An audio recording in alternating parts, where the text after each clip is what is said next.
Hello friends, good evening ସମସ୍ତଙ୍କୁ। ମୁଁ ରଶ୍ମି। ମୁଁ ନେଇ ଆସିଛି ଏକ ପୁଣି ଗୋଟେ ମିନି ବ୍ଲଗ୍। ଚାଲନ୍ତୁ ମୁଁ ଦେଖାଉଛି ଆପଣମାନଙ୍କ ପାଇଁ କ'ଣ। ଏଇଠି ଦେଖନ୍ତୁ, ଏତିକି ସାରା ବ୍ଲାଉଜ ମୁଁ 2 ଦିନ ପଡ଼ିକି କରିଲି, କାହିଁକିନା ବହୁତ କଷ୍ଟ, କାହିଁକିନା ବାହାଘରିଆ କାମ ସବୁ ଆସିଛି ନା, ଆଉ ବହୁତ ହିଁ କଷ୍ଟ। ଆଉ ନିଦ ବି ଲାଗିଲେ ବି ଶୋଇ ହଉନି, ଏମିତିଆ ଘଟଣା। ଦେଖନ୍ତୁ, ମୁଁ ଏତିକି ସାରା ବ୍ଲାଉଜ ସବୁ ମୁଁ 5ଟା ସୁଦ୍ଧା ସବୁ ସାରିଦେଲି। 5ଟାରୁ ହୁକ ଲଗେଇଲି, 6ଟା ସୁଦ୍ଧା ସବୁ ସାରିଦେଲି କାମ।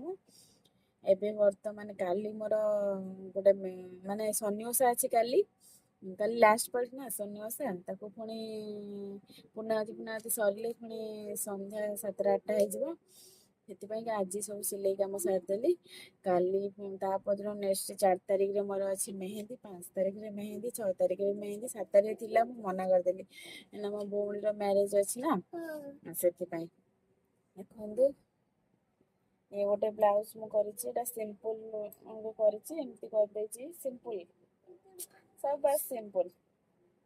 ଏଇଟା ଦେଖନ୍ତୁ, ଏଟା ବି ସେମିତି ଗୋଲ ଗୋଲ ପିଠି ପାଇପିଂ ଖାଲି ଦିଆ ହେଇଛି, ହାତ ବି ଏମିତି ପାଇପିଂ ଦିଆ ହେଇଛି। ଲଟକନ ଟା ଦେଖନ୍ତୁ କେତେ ସୁନ୍ଦର ହେଇଛି, ଲଟକନ ଦେଖନ୍ତୁ, ଲଟକନ ଟା କେତେ ସୁନ୍ଦର ହେଇଛି। ଭଲ ଲାଗୁଛି ନା? ଯାହାକୁ ବି ଭଲ ଲାଗୁଛି ପ୍ଲିଜ କମେଣ୍ଟ କରିବେ। 2ଟା ହେଲା, ଇଏ ଗୋଟେ 3ଟା, ଇଏ ଗୋଟେ 4ଟା, ଇଏ ଗୋଟେ 5ଟା, 6ଟା, 7ଟା, 8ଟା, 9ଟା ହେଲା। 9ଟା ବ୍ଲାଉଜ। ଇଏ ଗୋଟେ, ଏଇଟା କାଟିକି ରଖିଛି। ଏଟାକୁ ଏବେ ବର୍ତ୍ତମାନ ବନେଇବି, କାହିଁକିନା ଆଜି ସାରିବି। ଆଜି ରାତି 9ଟା ହଉ, 10ଟା ହଉ, 11ଟା ହଉ, 11ଟା ଭିତରେ କମ୍ପ୍ଲିଟ୍ କରିଦେବି ହୁକ ଫୁକ ସହିତ।